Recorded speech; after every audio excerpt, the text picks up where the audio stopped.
নমস্কার, আপনারা শুনছেন প্রণমামী জগৎ জননী থেকে।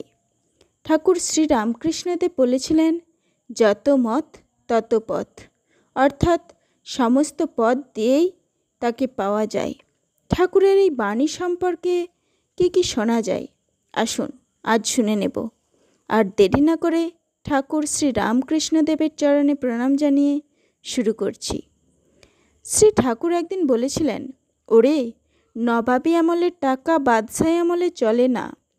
টাকার উপাদান যদিও এক, তবু গঠন ও ছাপ বদলায়।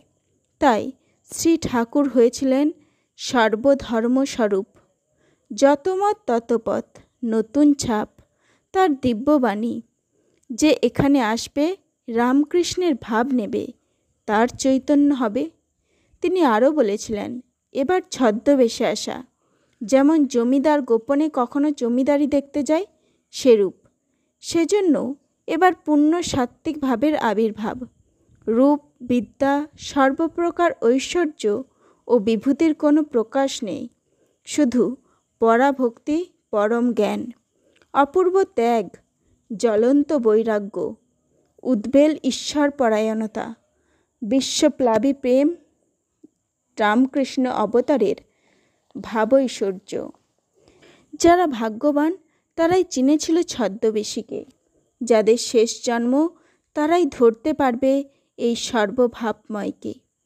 শ্রী ঠাকুরের শরীর ক্রমেই ক্ষীণ হয়ে আসছে, আর যেন বইছে না। অহোরাত্র চলছে ধর্মদান, শান্তিদান। দূর দূর স্থান হতে আসছে লোক দলে দলে। সংসার দাবানলে জ্বলে পুড়ে আসছে।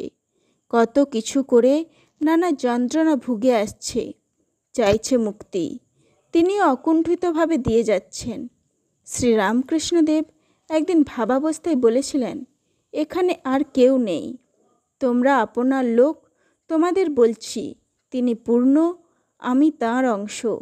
তিনি প্রভু, আমি তার দাস। আবার একবার ভাবি, তিনিই আমি, আমিই তিনি। আর তিনি যে জীবত্রাণের জন্য এসেছেন তাও ইঙ্গিতে বলেছেন। অবতারকে দেখা আর ঈশ্বরকে দেখা একই। তার নরলীলা সংবরণের সময়ও তিনি জানতেন।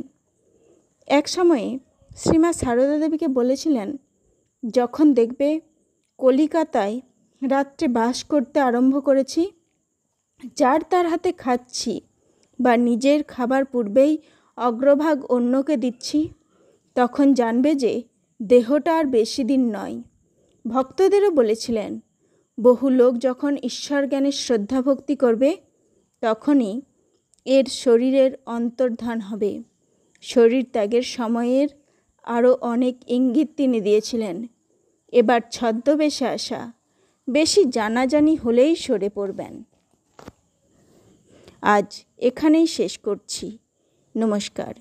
প্রণমামী জগৎজননীর সাথে থেকে লাইক, কমেন্ট, শেয়ার ও সাবস্ক্রাইব করে উপভোগ করুন এখানকার আলোচনা। ধন্যবাদ।